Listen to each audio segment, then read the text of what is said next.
Good early morning, ladies and gentlemen. This is James Ramos from At the Quarter Pole, and here's my 2026 San Anita Derby pick, UAD Derby pick, and the Dubai World Cup. And this is my final say on this race. And my pick for the Derby, the San Anita Derby, would be Intrepido. He should win the race. He has running against anybody in this race, and not really because he's running pretty much the same lot that ran in the San Felipe Stakes, which, in my opinion, was one of the worst races run in since I remember the San Felipe's race. So you have Robusto that ran second in the race at 67-1. The last race he ran before that, he was 6 by 7 1/4 lengths, and the way that race was run, he could have timed it with his sundial. Potente won the Bob Baffer's long shot. He won a main special weight. He improved, but how much did he improve? He was a horse that had to bring to go a longer distance, and he prevailed. So happy that who's in the Santa Anita Derby. Does not want to go the mile 1/8. He barely struggled to get third in the mile 1/16. I should have known better because he was out of run happy. Though four generations down to Super Saver, Super Saver did not pan that well after he won the Kentucky Derby. So my pick in the race is going to be Intrepido. Cherokee Nation's got a shot. Another Bob Baffert horse won a main special weight.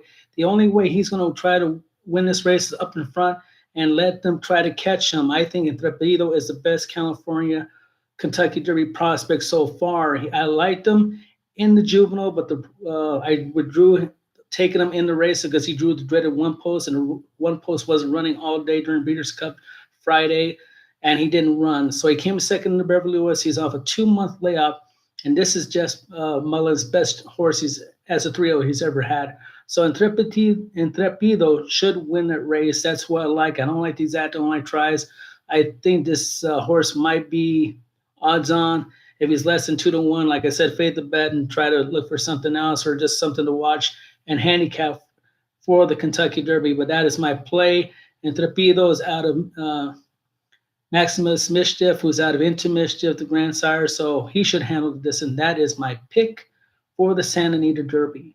Now on to the UA Derby, and I think it's obvious race for me. The two horses that show the class is going to be Al Harim and Six Speeds. Now Al Harim won the Saudi Derby. He's running almost against the same lot. If he can handle the track, that's a different story because Saudi's track is way different than Dubai.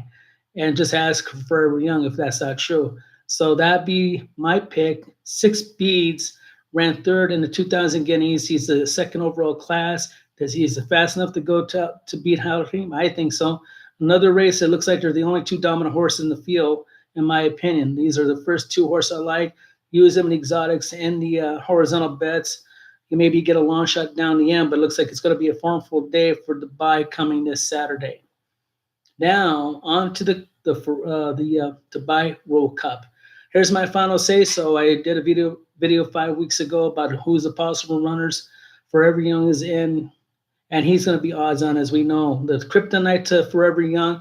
He didn't handle the track last year. I don't think he's going to handle the track this year again. There's no reason why. It's going to be a different track. I just don't see it. He's on upset alert, and the Americans are well loaded. They have Magnitude. The thing with Magnitude looked great in the Clark, but can he handle the mile and 1/4 distance? I don't think so, but you never know. It could be a shocker. His show looks better this year than last year. I was eating crow last year because as I proclaimed last year, I wouldn't play this horse with Confederate money. But he won last year as a shocker. He's going to be less odds. And the surprising thing, he's in better form this year than he was last year. He won a really good race in the fairgrounds in the mine shaft. And before that, he won at Keeneland and Lafayette. He just needs kind of about a 3 to 4 month refresher. He's going to love the track. He knows the proven commodity. You have to use him in the trifecta and superfectas. I still don't like playing him on top. Maybe I'm a sick guy, but I'm not putting him on top. But I just think his show ran his biggest figure in his life last year, and I don't think it's going to occur again on Saturday, March 28th. He's going to need another miracle to pull out of his hat because not only is he facing Forever Young, he's also facing Magnitude and the next horse I'm going to mention, Maydeen.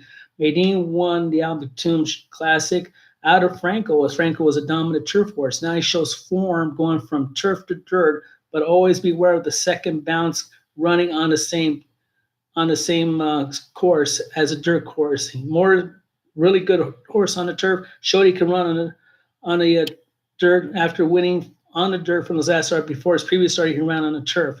Now, Franco, as we know, likes the turf. It'd be a big surprise to me if he runs another number as big as he did in the last race he ran. I don't think he will, so I'm fading him out. Next horse is the horse I like, Imperial Emperor, Uptar Simar's horse, who might be fresh and up for a little bit of a layoff. He didn't run in the last year's.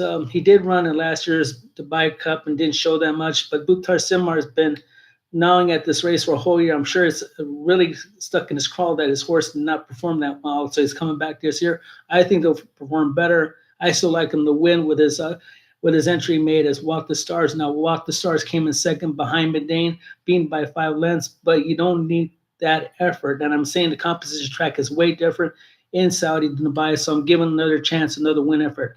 Those are the two horses I like. Other news I got, I'm just waiting for when Sovereignty hits the floor, and now even more so since Bill Mott has Baez. I'm waiting for Baez to finally show up. I'm also staying for journalism. Journalism ran 4/8 last week at the 40-2. Looked sharp. He galloped out 113. So says Mike McCarthy. And I can't wait to see these horses compete later, I guess, later in either late spring or early summer. But, time's a wasting. I mean, not trying to be funny, but we're almost at the end of March. We're getting into April. Believe it or not, we're only 7 months away from the Breeders' Cup, but it's still 7 months. You think some of these horses will already be getting into conditioning, trying to get in the track now. All trainers are really saying we're good. We're letting the horse do the talking, ready to go out there and working out. And if he's working out fine, we're ready to come onto the course and start running against competition. I've been waiting for a while myself, at least for about a month and a half, honestly, because they're only 4-year-olds. They're young horses, should be ready to go, but I'm not the trainer. So hopefully we'll see Baez and journalism and also Sovereignty hit the track. Sovereignty is supposed to be going to the Oakland handicap. They're probably going to carry the top post. The handicap race and being about 127 to 128 pounds, and the weight shouldn't hurt him because he's probably not going to run against anybody. I think everybody at Oakland's going to say, we're ducking this race. We're taking off to another track. So that is my spiel for this early morning, Sunday morning. This is James Ramos at the quarter pole. We're winning and history. Run that connect. Have a good morning, ladies and gentlemen.